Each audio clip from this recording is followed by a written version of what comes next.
Hello everyone, আসসালামু আলাইকুম। আজকে আমার নতুন একটা ব্লগে আপনাদের সবাইকে ওয়েলকাম জানাচ্ছি।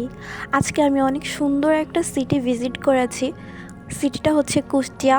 তো আমি আজকে কুষ্টিয়া শহরে কি করলাম এবং কোথায় কোথায় ঘুরলাম সব কিছুই আপনাদের সাথে শেয়ার করার ট্রাই করব।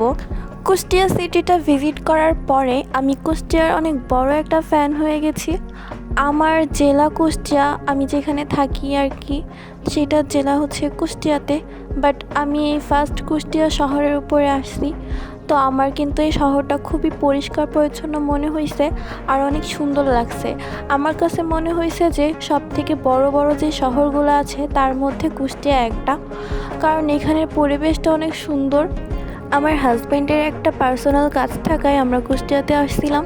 তো ভাবলাম এখানে একটু ঘুরে ফিরে বেড়াই এবং ভালো একটা রেস্টুরেন্টে যেয়ে একটু খাওয়া দাওয়া করে দেখি। তো আমরা এই যে রিক্সা নিয়ে ঘুরতেছিলাম দুইজনে মিলে, কারণ অনেক দিন রিক্সায় চড়া হয়নি। তো আমার হাজব্যান্ডও বলতেছিল যে চলো আজকে একটু রিক্সায় ঘুরি। তো এই যে রিক্সায় ঘুরতেছিলাম আর কুষ্টিয়ার পরিবেশগুলো দেখতেছিলাম আর কি, মেন সিটির উপরে যে পরিবেশটা, তো এইটা আমাদের দুজনেরই খুবই ভালো লাগছে। আমাদের ঘুরতে ঘুরতে যেহেতু দুপুর হয়ে গিয়েছিল, তাই আমরা ভাবলাম যে এখান থেকে একটু লাঞ্চ করে নিই। তো আমরা লাঞ্চ করার জন্য ভালো একটা হোটেল বা রেস্তোরাঁ খুঁজছিলাম।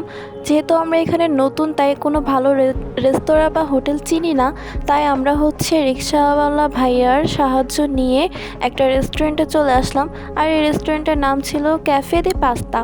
আমার কিন্তু খুবই ভালো লেগেছে এই রেস্টুরেন্টটা। পার্সোনালি এদের ডেকোরেশনটা এত সুন্দর ছিল যে আমার মন পুরো কেড়ে নিয়েছে।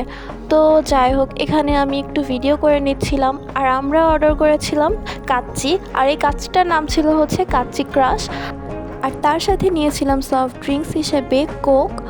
তো যাই হোক, আমার কিন্তু এদের পরিবেশটা আর খাবারের মেনু বা খাবারের যে কোয়ালিটিটা খুবই ভালো লেগেছে। আমার কাচ্চিটা পার্সোনালি খুব ভালো লাগছে। যেহেতু এটাই ট্রাই করছি, নেক্সট টাইম এখানে এসে আরও কিছু ট্রাই করার ইচ্ছা আছে। রেস্টুরেন্টটা এক কথায় অসাধারণ একটা রেস্টুরেন্ট ছিল। আর আমি আর আমার হাজব্যান্ড পরে বলাবলি করছিলাম যে যাক, আজকের দিনটা ভালোই গেল। তো যাই হোক, খাওয়া দাওয়া শেষে আমরা বের হয়ে পড়লাম আবার বাসার উদ্দেশ্যে। তো আজকের মতো ভিডিওটা এই পর্যন্তই। আশা করি আপনাদের সবার অনেক ভালো লাগবে। যদি ভালো লেগে থাকে অবশ্যই আমার চ্যানেলে একটা সাবস্ক্রাইব করে দিবেন। আর আমার ভিডিওগুলোতে লাইক, কমেন্ট অ্যান্ড শেয়ার করে দিবেন। সো আল্লাহ হাফেজ। আর হ্যাঁ, লাস্টে যেতে যেতে একটা কথাই বলতে চাই, যেহেতু কুষ্টিয়া সিটিটা এতই সুন্দর, তো আমি আজকে বলতে চাই যে আই লাভ কুষ্টিয়া, আবার আসতে চাই এখানে। Thank you.